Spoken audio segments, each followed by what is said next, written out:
കലാസ്നേഹികളെ, നിങ്ങളുടെ അനുവാദത്തോടു കൂടി നമ്മുടെ പരിപാടിയിലേക്ക് കടക്കുകയാണ്. കഥയ്ക്ക് മുൻപ് ഒരു വാക്ക്. മൂവാറ്റുപുഴ എന്ന് പറയുന്ന ഒരു സ്ഥലത്ത് നിന്ന് ഒരു പരിപാടിയും കഴിഞ്ഞ് ഞാനും ഞങ്ങളുടെ പാർട്ടിക്കാരും ഞങ്ങളുടെ വണ്ടിയിലേക്ക് സമയം പാതിരാത്രി 12 മണി കഴിഞ്ഞു. ഈ വണ്ടി കോട്ടയം ടൗണെ ലക്ഷ്യമാക്കി വളരെ വേഗത്തിൽ മുൻപോട്ടങ്ങനെ ചീറിപ്പായുകയാണ്.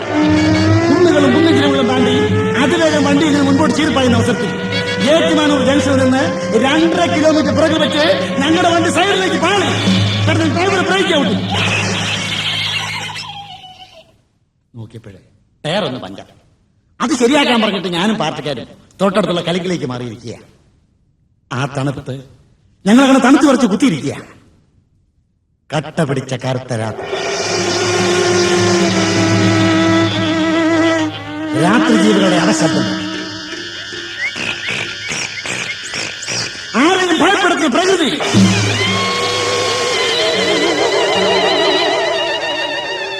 ഞങ്ങൾ ഭയന്ന് പറിച്ചേ അവിടെ ഇങ്ങനെ ഇരിക്കുന്ന അവസരത്തിൽ ഇരുളിന്റെ അഗാധതയിൽ അങ്ങകലുള്ള കുന്നിന്റെ നെറുകയിൽ അതാ ഒരു ശബ്ദം, ഒരു സ്ത്രീ ശബ്ദം.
നിങ്ങളുടെ അനുവാദത്തോടുകൂടി ഇന്ന് ഞാൻ അവിടെ അവതരിപ്പിക്കുന്ന കഥ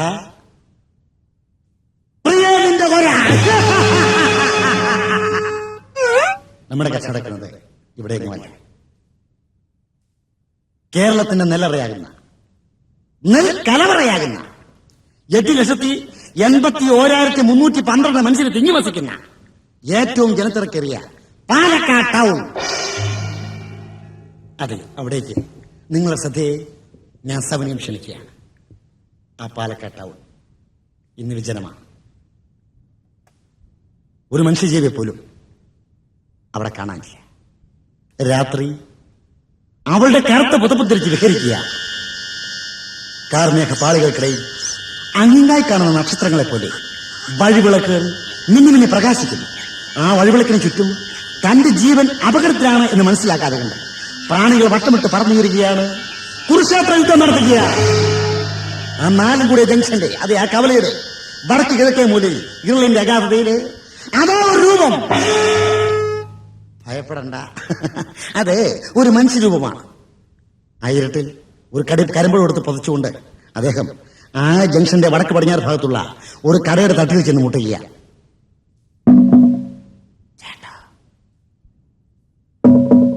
തുറക്കിയാട്ടാ, ഇത് ഞാനാ, നമ്മുടെ ഞാന് തുറക്കിയാട്ടാ.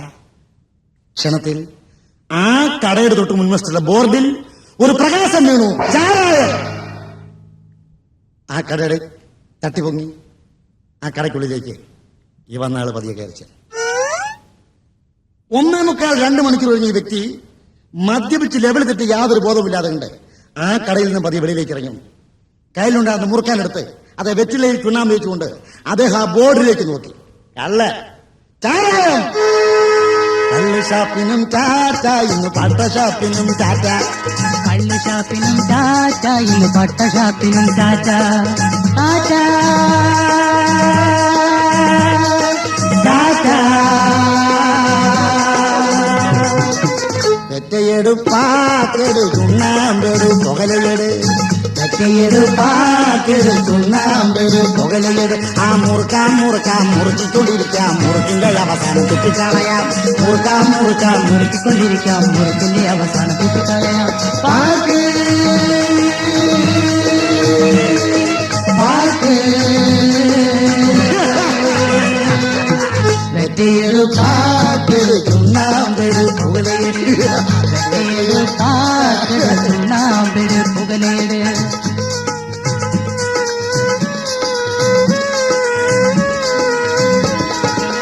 മുറിക്കാനും മാരിക്കും, വലിച്ചാലും മാരിക്കും, എന്നാൽ കുഞ്ഞേ കുടിച്ചൂട്. മുറിക്കാലും മാരിക്കും, വലിച്ചാലും മാരിക്കും, എന്നാൽ പിന്നെ കുടിച്ചൂടി.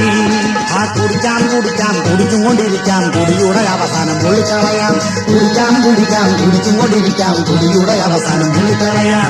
Glass glass. തെറ്റെടുപ്പാക്കെടു ചുണ്ണാമ്പെടു പുകലയെട്. തെറ്റെടുപ്പാക്കെടു ചുണ്ണാമ്പെടു പുകലയെട്. ആ രൂപം മദ്യപിച്ച് ലെവലിലെത്തി റോഡിന് വീതി പോരാതെ കണ്ട് അങ്ങനെ തെന്നി നടന്നു പോവുകയാണ്. തെന്നി അദ്ദേഹത്തിന്റെ പോക്ക് നോക്കിക്കൊണ്ട് ആ ചാരാക്കടക്കാരൻ പട്ടക്കടക്കാരൻ പാപ്പച്ചേട്ടൻ ആ കടയുടെ തട്ടി വലിച്ചടയ്ക്കാൻ ഭാവിച്ച അവസരത്തിൽ റോഡിന്റെ അപ്പുറ സൈഡിൽ, അതെ ആ തൊട്ടപ്പുറത്തെ സൈഡിൽ ഓടയിൽ അതാ ഒരു ശബ്ദം. പാപ്പച്ചേട്ടൻ അവിടെ ചെന്നു ആ ഓടയിലേക്ക് നോക്കി. പട്ടിക്കുട്ടി, ഒരു പെൺപട്ടിക്കുട്ടി, ഒരാഴ്ചശേഷം പട്ടിക്കുട്ടി. പാപ്പച്ചേട്ടൻ ആ പട്ടിക്കുട്ടിയെ കോരിയെടുത്തു. പാലക്കാട്ടെ പട്ടണ നടുവിൽ പാതിര നേരം പട്ടി കുരച്ചു. പാലക്കാട്ടെ പട്ടണ നടുവിൽ പാതിര നേരം പട്ടി കുരച്ചു. പാലക്കാട്ടെ പട്ടണ നടുവിൽ പാതിര നേരം പട്ടി കുരച്ചു. പാലക്കാട്ടെ പട്ടണ നടുവിൽ പാതിര നേരം പട്ടി കുരച്ചു. പട്ടക്കടയിലെ പാപ്പൻ ചേട്ടൻ പട്ടിക്കുട്ടിയെ വാരിയെടുത്തു. പട്ടക്കടയിലെ പാപ്പൻ ചേട്ടൻ പട്ടിക്കുട്ടിയെ വാരിയെടുത്തു. മട്ടയടിച്ചു ഇറങ്ങി വരുന്നൊരു പൗലൂസ് ചേട്ടൻ മുട്ട കൊടുത്തു. പട്ടയടിച്ചു കിറങ്ങി വരുന്നൊരു പൗലൂസ് ചേട്ടൻ മുട്ട കൊടുത്തു. സഹൃദയരെ, പാപ്പച്ചേട്ടൻ ആ പട്ടിക്കുട്ടി എടുത്തുകൊണ്ട് അടുത്ത പട്ടക്കടയിലേക്ക് കയറി ആ പട്ടിക്കുട്ടിക്ക് പട്ടയും മുട്ടയും കൊടുത്തു. അന്നവർത്തനെ കഴിഞ്ഞു. പിറ്റേ ദിവസം 1-ാം തീയതിയാണ്. മദ്യ ഷാപ്പുകൾക്കെല്ലാം അവധി ദിവസമാണ്. പാപ്പച്ചേട്ടൻ ആ പട്ടിക്കുട്ടിയും എടുത്തുകൊണ്ട് അടുത്ത ബസ്സിലേക്ക് കയറി. ഒരു കുഞ്ഞിക്കാല് കാണാൻ ഭാഗ്യം സിദ്ധിക്കാത്ത അദ്ദേഹത്തിന്റെ പ്രിയപ്പെട്ട ഭാര്യ സാറാമ്മച്ചെടുത്തി നേർച്ചയും കാഴ്ചയും നടത്തി ഒരു കുഞ്ഞിന് വേണ്ടി മനസ്സ് മടുത്തിരിക്കുന്ന സാറാമ്മച്ചെടുത്ത കയ്യിലേക്ക് പാപ്പച്ചേട്ടൻ ആ പട്ടിക്കുട്ടിയെ കൊണ്ടുപോയി. മക്കളില്ലാതെ സാറാമ്മച്ചെടുത്തി ആ പെൺപട്ടിക്കുട്ടിയെ പുത്രി വാത്സല്യത്തോടു കൂടി സ്വീകരിച്ചു. ആ പട്ടിക്കുട്ടിയെ വാങ്ങി പാപ്പച്ചേട്ടൻ ഒന്ന് മടന്നു നോക്കി. വല്ലാത്ത മുശുക്കുമാണ്. ഉടൻ ഒരു കഷ്ണം സോപ്പ് എടുത്ത് തൊട്ടടുത്തുള്ള പുഴയിലേക്ക് കൊണ്ടുപോയി പട്ടിക്കുട്ടിയെ കുളിപ്പിച്ചു. വീട്ടിലേക്ക് കൊണ്ടുവന്നു. മക്കളില്ലാതെ സാറാമ്മച്ചെടുത്തി ഒരു കൈമുണ്ടെടുത്ത് തൊട്ടി കെട്ടി ആ തൊട്ടിലേക്ക് പട്ടിക്കുട്ടിയെ കിടത്തിക്കൊണ്ട് പാട്ടുപാടി ഉറക്കിയാണ്. പട്ടിക്കുഞ്ഞേ എന്നെ മാതല്ലേ, പട്ടിക്കുഞ്ഞേ എന്നെ മാതല്ലേ, നിന്റെ അമ്മ സാറ ഞാനും നിന്റെ അച്ഛൻ പാപ്പൻ ചേട്ടനും. പട്ടിക്കുഞ്ഞേ എന്നെ മാതല്ലേ.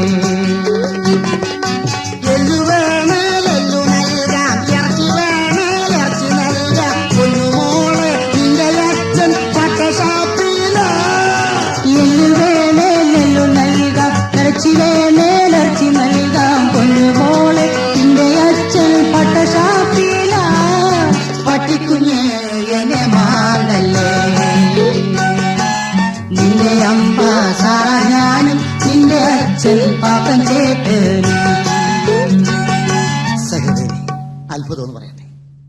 പെമ്പട്ടിക്കുട്ടി പിച്ച പിച്ച നടക്കാറായി, ഓടിച്ചാടി നടക്കാറായി, തുള്ളിച്ചാടി നടക്കാറായി, പാവാട പ്രായമായി.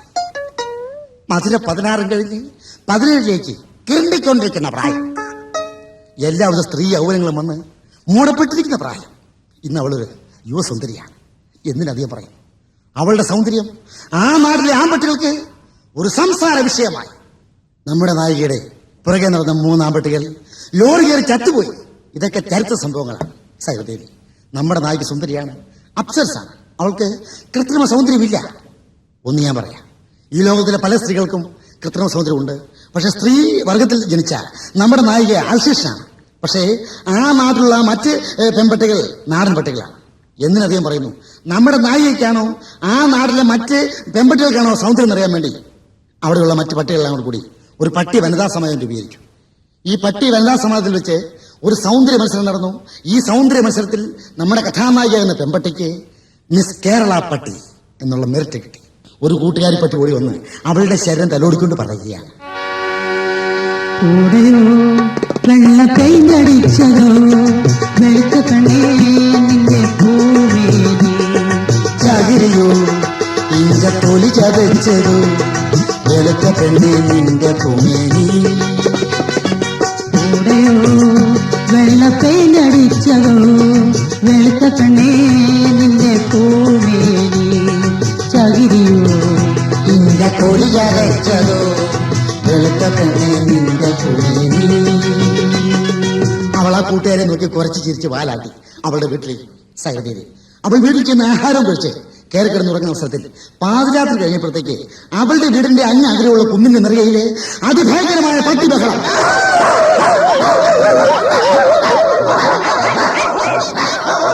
അവൾ ആ ശബ്ദപ്രസരത്തേക്ക് ചാടി ഇറങ്ങി അവിടെ ഓടിക്കുന്നു. അവിടെ ചെന്നപ്പോഴത്തേക്ക് അവളെ കണ്ടു മാത്രമേ എല്ലാ പട്ടികളും ഓടി ഒളിച്ചു.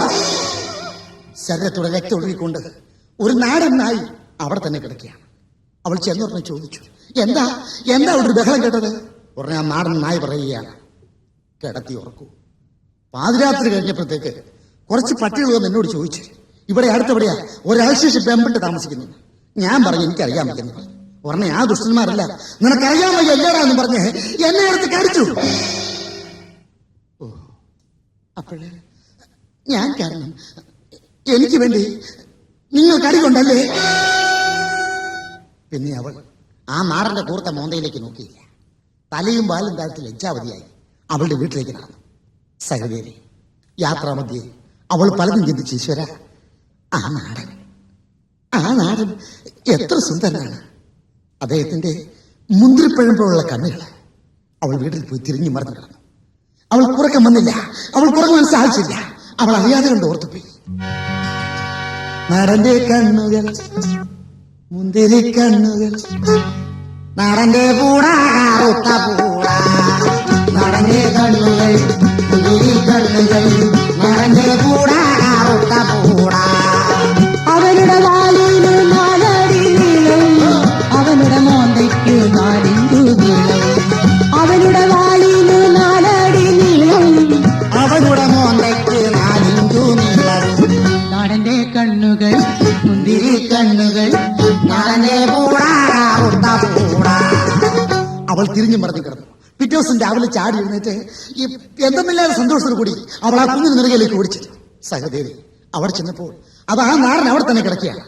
അവൾ ചോദിച്ചു, എന്താ വേദനയുണ്ടോ?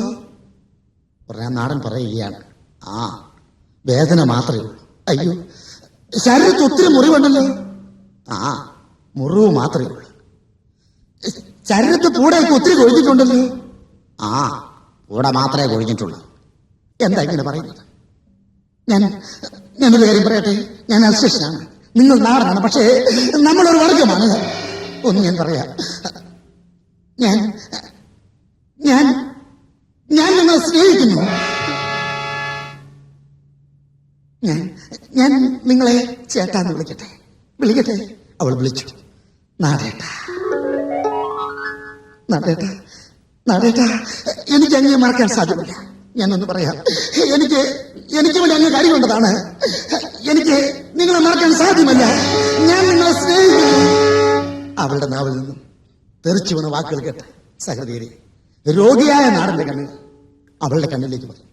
ലോകത്തിലാദ്യമായിട്ട് രണ്ട് നാലികളികൾ തമ്മിൽ കണ്ടുമുട്ടുകയാണ്.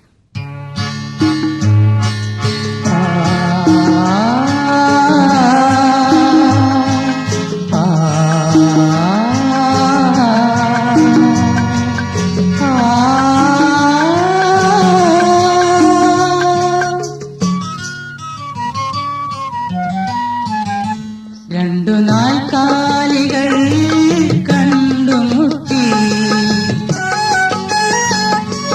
പട്ടിത്താനം കുന്നിന്റെ താഴ്വരയിൽ അടുത്തപ്പോൾ അവർ കൽപ്പം ലജ്ജ തോന്നി ഇരുവരും വാലാട്ടി നോക്കി നിന്നു. രണ്ടു നാൽക്കാലികൾ കണ്ടുമുട്ടി പട്ടിത്താനം കുന്നിന്റെ താഴ്വരയിൽ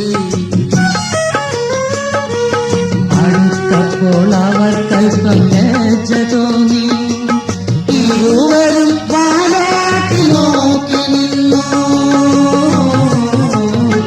രണ്ടു നാൽക്കാലികൾ കണ്ടുമുട്ടി. സഹോദരി, ലോകത്തിലൊരു ശക്തിക്കും അവരുടെ ബന്ധത്തെ തകർക്കുവാൻ സാധിച്ചില്ല. ദിവസങ്ങളെ ആഴ്ചകളെയും ചവിട്ടിപ്പൊളിച്ചുകൊണ്ട് മാസങ്ങൾ കണ്ണും തള്ളി മുമ്പോട്ട് വന്നു. എല്ലാ ദിവസവും രായും പകലും നമ്മുടെ നായികയും നായകനും കണ്ണുപൊട്ടി.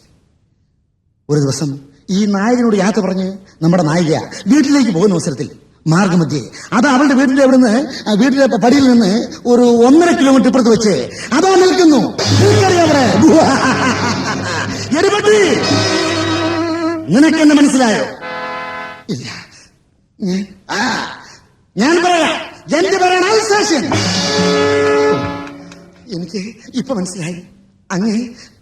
ഇവിടെ പെണ്ണെ, മുഹരോടാതെ കാര്യം പറയാം. ഞാൻ നിന്നെ സ്നേഹിക്കുന്നു. അൽസേഷ്യ, നിങ്ങള് ഈ നാട്ടിലെ കൊള്ളാവുന്ന വീട്ടിലെ കൊള്ളാവുന്ന പട്ടിയാണ്. പക്ഷേ അതുപോലെ തന്നെ നിങ്ങൾ ആഭാസനുമാണ്. അൽസേഷ്യ, നിങ്ങൾ കാരണം എത്രയോ പെൺപട്ടികള് ഈ നാട്ടിലൂടെ അനാഥരായ കുഞ്ഞുങ്ങളെ കരിച്ചെടുത്തുകൊണ്ട് ഈ നാട്ടിലും റോഡിലും ട്രാൻസ്പോർട്ട് സ്റ്റാൻഡിലും റെയിൽവേ സ്റ്റേഷനിലും നടക്കുന്നത് എന്റെ കണ്ണുകൊണ്ട് ഞാൻ കണ്ടിട്ടുണ്ട്. നിങ്ങൾ വഞ്ചകനാണ്, ചതിയാണ്, ആഭാസനാണ്. ഇല്ല, ഒരിക്കലും ഞാൻ നിങ്ങളെ സ്നേഹിക്കില്ല. ഇത്രയും പറഞ്ഞു കഴിഞ്ഞ് അവളെ വീട്ടിലേക്ക് ഓടിക്കുകയും അഹങ്കാരി. ആ വാക്ക് കേൾക്കുവാൻ അവൾ നിന്നില്ല. അവൾ വീട്ടിൽ പോയി സ്വയം ചിന്തിച്ചു. ഇല്ല, ആ ദ്രോഹി ചതിയനാണ്. ആ ദ്രോഹി ചതിയും ചന്ദനേക്കാൾ കഷ്ടമാണ്. നമ്മുടെ നായിക അൽസേഷൻ സ്വഭാവത്തെ കുറിച്ച് ചിന്തിക്കുകയാണ്. അൽസേഷൻ മുതുകാലൻ മല്ലന്മാരിൽ വീരപരാക്രമിയ. ഓഹോ, അൽസേഷൻ മുതുകാലൻ മല്ലന്മാരിൽ വീരപരാക്രമിയ. ആക്രമിയ അൽസേഷൻ മുതുകാലൻ മല്ലന്മാരിൽ വീരപരാക്രമിയ.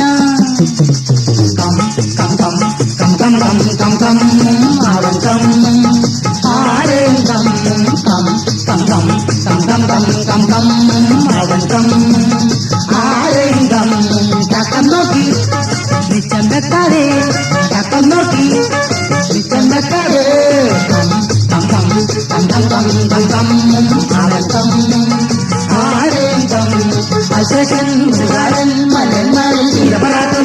ഇല്ല, ആ ദ്രോഹി ഞാൻ ഒരിക്കലും സ്നേഹിക്കില്ല, ഒരിക്കലും വിവാഹം കഴിക്കില്ല.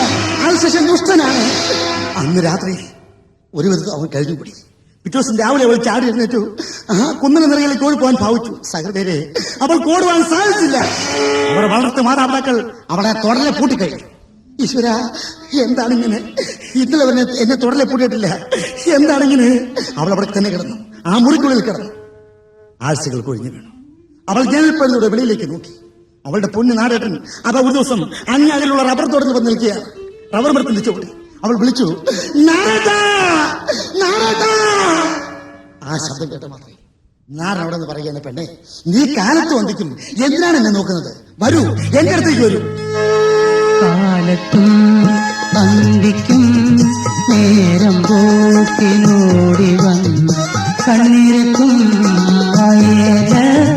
കരളേ. കാലത്തും വന്ദിക്കും നേരം പോക്കിനോടി വന്ന് കണ്ണിരക്കും കരളേ. അച്ഛൻ പട്ടി, അമ്മ പട്ടി, ബന്ധുക്കളൊക്കെ പട്ടി. ഈ നാടൻ ചേതനെ നീ പ്രേമിച്ചു. പ്രിയപ്പെട്ടവളെ, വരൂ, എന്റെ സമീപത്തേക്ക് വരൂ. നിന്നെ ഞാൻ സ്വീകരിക്കാൻ തയ്യാറാണ്. സഹോദരി, ആ നാടിനെ അതിനുശേഷം 2 ആഴ്ചയോളം കണ്ടില്ല. 2ാമത്തെ ആഴ്ചയുടെ അവസാന നിമിഷം ഒരു ഞായറാഴ്ച ദിവസം നമ്മുടെ നായിക 2-ലോ തീരുമാനമെടുത്തുകൊണ്ട് അവൾ ആ തുറന്ന് വലിച്ചു പൊട്ടിച്ചു. ആ മന്ത്രിക്കാർ വെളിയിലേക്ക് ഇറങ്ങി അവരുടെ സ്റ്റേഷൻ വീട്ടിലേക്ക് ഓടുകയാണ്. ചേട്ടാ, നാടേട്ടാ, ഞാൻ വന്നു ചേട്ടാ, അങ്ങനെ ഞാൻ വന്നു. ചേട്ടാ, എന്താണ് എന്നെ നോക്കി വാലാട്ടത്? എന്താണ് ചേട്ടാ, എന്നോട് ഇഷ്ടമില്ലേ? നാടേട്ടാ, ചേട്ടാ, എന്നോട് പിണക്കമാണോ ചേട്ടാ? ഞാൻ മനഃപൂർവ്വം വരാതിരുന്നല്ല ചേട്ടാ. എന്റെ മാതാപിതാക്കൾ എന്നെ പൂട്ടിയിട്ടിരിക്കുകയായിരുന്നു. പെണ്ണെ, മേലിൽ നീ ഇവിടെ വരരുത്. അതെ, നിന്റെ നാടേട്ടാണ് പറയുന്നത്. എന്നോട് ഞാൻ അന്നേ പറഞ്ഞു, ഞാൻ നാടനാണ്, നീ അവിശേഷനാണ്. നമ്മൾ തമ്മിൽ നമ്മുടെ ബന്ധം ഒരിക്കലും ശാശ്വതമാകില്ല എന്ന് ഞാൻ എത്രയോ പ്രാവശ്യം പറഞ്ഞു. പെണ്ണെ, ഞാൻ സാധുവാണ്, ഞാനൊരു താഴ്ന്ന പട്ടിയാണ്. നമ്മുടെ ബന്ധം ഇവിടെ കൂടെ അവസാനിക്കട്ടെ. ചേട്ടാ, എന്റെ പൊന്ന് നാടേട്ടനാണോ പറയുന്നത്? നാടേട്ട, എനിക്കങ്ങനെ മറക്കാൻ സാധ്യമല്ല. അങ്ങന്റെ ദൈവമാണ്. എന്റെ ഹൃദയത്തിനുള്ളിൽ അങ്ങ് ഞാൻ പൂജിച്ചു കഴിഞ്ഞു. ചേട്ടാ, നാടേട്ട എവിടെ പോകുന്നു? നാടേട്ട, ഈ സൂട്ട് കേസ് എടുത്തോണ്ട് എവിടെ പോകുന്നു? ചേട്ടാ, ചേട്ടൻ എവിടെ പോലും ശരി. ചേട്ടൻ തിരിച്ചു വന്നില്ലെങ്കിൽ, ചേട്ടൻ ഈ പോകുന്ന വഴിക്ക് എന്നെ കൊണ്ടുപോയില്ലെങ്കിൽ, ചേട്ടൻ തിരിച്ചു വരുമ്പോഴത്തേക്ക് എന്റെ ജഡം മാത്രമേ ഇവിടെ കാണത്തുള്ളൂ. ചേട്ടൻ, പിന്നെ ഡോണ്ട് വറി, കരയാതിരിക്കും. പിന്നെ എനിക്ക് നിന്നെ പിരിയാൻ സാധ്യമല്ല, എനിക്ക് നിന്നെ മറക്കാൻ സാധ്യമല്ല. നീ എന്റെ എല്ലാമാണ്, എന്റെ ജീവന്റെ ജീവനാണ്. എന്ത് വന്നാലും ശരി, ജീവിക്കുകയാണെങ്കിൽ ജീവിക്കാം, മരിക്കുവാണെങ്കിൽ മരിക്കാം. നീ ഒരുങ്ങൂ, വരൂ, നമുക്ക് ഊട്ടിയിലേക്ക് പോകാം. സഹൃദയരെ, ആ നാടൻ പട്ടിയും ആ രാത്രി തന്നെ ആ നാടിനോട് യാത്ര പറഞ്ഞ് നേരെ ഊട്ടിയിലെത്തി. മാസങ്ങൾക്ക് ശേഷം വീണ്ടും നമ്മുടെ നാടകൻ നായികയും അവളുടെ വീട്ടിലേക്ക് പതിയെ കയറി ചെന്നു.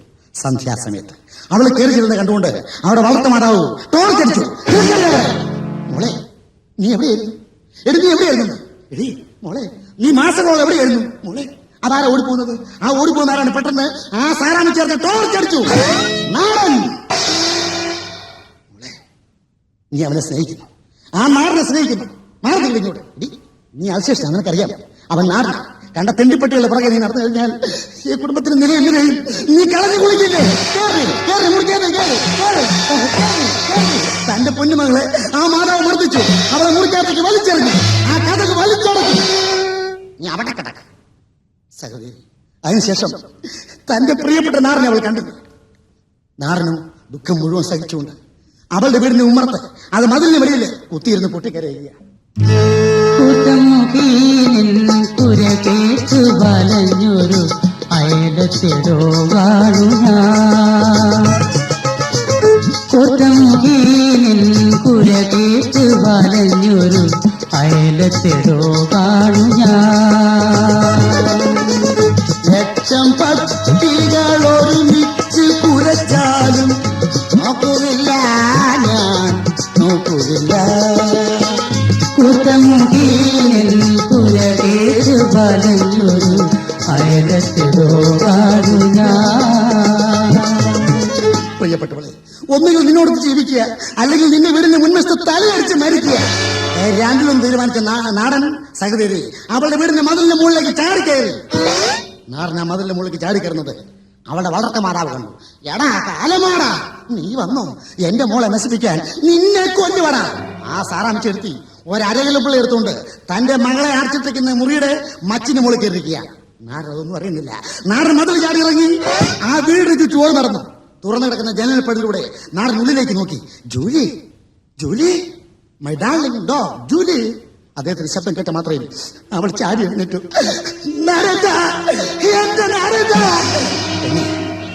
ചേട്ടാ, എനിക്ക് ആരുമില്ല, എന്നെ രക്ഷിക്കൂ ചേട്ടാ.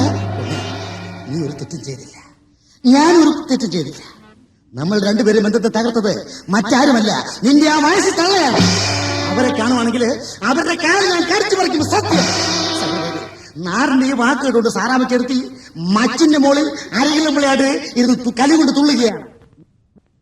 സാറാമച്ചെടുത്തി ആ അരകിലമ്പിളെടുത്ത് ആ നാടിനെ ഒരു ഒറ്റ സഹോദരി അത്ഭുതം എന്ന് പറയട്ടെ, അതിന് തേർ കൊണ്ടില്ല.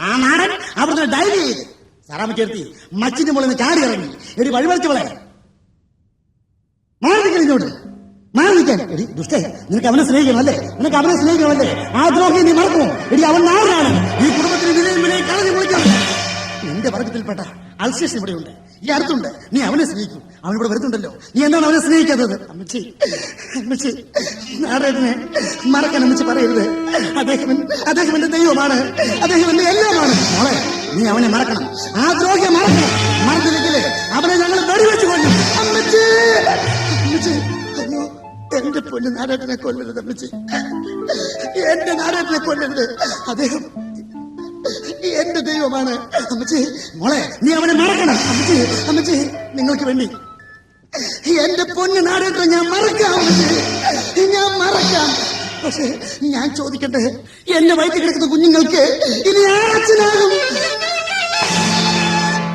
മോളെ നീ പ്രഗ്നന്റ് ആണല്ലേ നീ ഗർഭിണിയാണല്ലേ ഈ വീടിന്റെ എല്ലാം നശിപ്പിച്ചവളെ തന്റെ ഹോമങ്ങളെ ആ മാതാ വീടിന്റെ ഇവിടേക്ക് വലിച്ചെറിഞ്ഞു സഹൃദയരെ വീടിന്റെ മുൻവശമുള്ള മുട്ടിത്തളി അവൾ മുട്ടുകുത്തി വീണു അവിടെ കിടന്ന് അവൾ മുട്ടയെ കുത്തി പ്രാർത്ഥിക്കുക താഴത്തെ പള്ളിയിൽ തിരി കൊളുത്ത പൊങ്ങാണ്ടൂരമ്പലത്തിൽ ഉരുളി കമിഴ്ത്ത പാറമടക്കിടയിൽ പങ്കടക്കുന്ന ആരുമറിയാതെ പാത്തു നടക്കുന്ന പാവമാം ചേട്ടനെ കണ്ടുപിടിക്കരുതേ പാവമാം ചേട്ടനെ കണ്ടുപിടിക്കരുതേ താഴത്തെ പള്ളിയിൽ തിരി കൊളുത്ത പൊങ്ങാണ്ടൂരമ്പലത്തിൽ ഉരുളി കമിഴ്ത്ത പാറമടക്കിടയിൽ പങ്കടക്കുന്ന ആരുമറിയാതെ പാത്തു നടക്കുന്ന പാവമാം ചേട്ടനെ കണ്ടുപിടിക്കരുതേ പാവമാം ചേട്ടനെ കണ്ടുപിടിക്കരുതേ സന്ധ്യ വരെ അവൾ അവിടെ തന്നെ പൊട്ടിത്തകർന്ന മനസ്സുമായി എന്ന് പ്രാർത്ഥിച്ചു സന്ധ്യ കഴിഞ്ഞപ്പോഴത്തേക്ക് ജീവിക്കണോ മരിക്കണോ രണ്ട് ചിന്തയായി ഇല്ല ഇനി ജീവിച്ചിട്ട് കാര്യമില്ല അവൾ അവിടെ നിന്ന് ഓടുകയാണ് അവൾ അങ്ങേക്ക് കൊക്കയിലേക്ക് ഓടുന്ന അവസരത്തിൽ സംഗതിയെ അതാ റബ്ബർ മരത്തിനിടയിൽ നിന്ന് വിളി my dear dog come on നോക്കി നാരേട്ടാ നാരേട്ടാ പ്രിയപ്പെട്ടവരെ അടുത്ത് വരൂ ആ നാടോടെ മാറി വിളിക്കുകയാണ് കാവടുക്കുമ്പോൾ അമറുന്ന പശുവിനെ പോലെ പൊരച്ചു പൊരച്ചു പൊരച്ചു വരൂ ഡബിൾ മിഴിയാളേ കാവടുക്കുമ്പോൾ അമർന്ന പശുവിനെ പോലെ കുറച്ചു കുറച്ചു കുറച്ചു വരൂ ഡബിളിയാളേ ഡബിളിയാളേ ഒരു നല്ല മണ്ഡപത്തിൽ ഒരു സുഖമുഹൂർത്തത്തിൽ കന്നിമാസ കാർത്തവാണ് എത്തും ഞാൻ കാവടുക്കുമ്പോൾ അമർന്ന പശുവിനെ പോലെ കുറച്ചു കുറച്ചു കുറച്ചു വരൂ ഡബിളിയാളേ ഡബിളിയാളേ ആ നാടൻ ഓടിച്ച് അവളെ മാറിനോട് ചേർത്തു സഹോദരി അവളെ വിളിച്ചുകൊണ്ട് തൊട്ടപ്പുറത്തേക്ക് പോയി മണിക്കൂറുകൾ കുഴിഞ്ഞു വീണു ചേട്ടാ ഇല്ല ചേട്ടാ ഞാൻ തനിച്ച് ജീവിക്കില്ല ചേട്ടാ എനിക്ക് അങ്ങേ പിടിച്ച് ജീവിക്കാൻ സാധ്യമല്ല ചേട്ടാ ഞാൻ ഗർഭിണിയാണെന്നുള്ള വിവരം എന്റെ പൊണ്ണു ചേട്ടാ അറിയില്ലേ പെണ്ണെ എനിക്കെല്ലാം അറിയാം നാം തമ്മിൽ പിരിഞ്ഞ നിമിഷം പോലെ ഈ നിമിഷം വരെ ഉറങ്ങിയിട്ടില്ല എനിക്ക് നിന്നെക്കുറിച്ചുള്ള ചിന്തയാണ് വേദനയാണ് ഒരു കാര്യം ചെയ്യും ചേട്ടാ എന്തായാലും ശരി ആര് തല്ലിക്കൊന്നാലും ശരി ചേട്ടൻ എന്റെ വീട്ടിലേക്ക് വരണം നമുക്ക് എന്റെ വീട്ടിൽ തന്നെ ജീവിക്കാം ചേട്ടാ പെണ്ണെ തീർച്ചയായും ഞാൻ വരും ഈ ലോകത്തിലൊരു ശക്തിക്കും നമ്മളുടെ ബന്ധത്തെ തകർക്കാൻ സാധിക്കില്ല നീ പൊയ്ക്കൊള്ളൂ ഇന്ന് രണ്ടാമത് സിനിമ കഴിഞ്ഞ് ഞാൻ അവിടെ വരും സെക്കൻഡ് ഷോ കഴിഞ്ഞു ഓക്കെ ഓക്കെ മതിയൽ ഡോ അവൾ സന്തോഷത്തോടുകൂടി ആ നാടിനോട് യാത്ര പറഞ്ഞ് അവൾ വീട്ടിലേക്ക് പോകുന്ന അവസരത്തില് അല്പം ഇറങ്ങി ചെന്ന് കഴിഞ്ഞപ്പോ നാടൻ മറിഞ്ഞു കഴിഞ്ഞപ്പോഴത്തേക്ക് അവ ഒരു വലിയ പാറയുടെ മുകളില് അൽശേഷൻ അവന്റെ ചുറ്റും അവന്റെ അനുയായികൾ നമ്മുടെ നായക റോഡിന്റെ മധ്യഭാഗത്ത് അൽശേഷൻ പൊട്ടിച്ചിരിച്ചു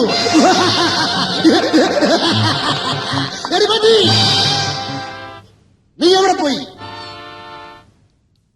നിന്റെ അഴിഞ്ഞാട്ടത്തിന് ഇവിടെ ചോദിക്കാനും പറയാനും ഞങ്ങളെ പോലെ ചില പട്ടികളൊക്കെ ഉണ്ട് മാസങ്ങൾക്ക് മുമ്പ് എന്നോട് ഒരു വാക്ക് പറഞ്ഞതാണ് നീ എന്റേത് മാത്രമാണ് എന്റെ വർഗത്തിൽപ്പെട്ട അവശേഷം പെൺപട്ടി അത് നീയാണ് ഈ നാട്ടിലെ കൊള്ളാവുന്ന വീട്ടിലെ കൊള്ളാവുന്ന അവശേഷമാണ് ഞാനും നമ്മളുള്ള വിവാഹം അധികം താമസിക്കാണ്ട് തന്നെ നിനക്ക് സമ്മതമില്ലെങ്കിൽ നിന്റെ സമ്മതം ഇല്ലാതെ തന്നെ ഞാനത് നടത്തും നിന്റെ വാക്ക് ഇന്ന് ഒരു പട്ടിയും ധിക്കരിച്ചിട്ടില്ല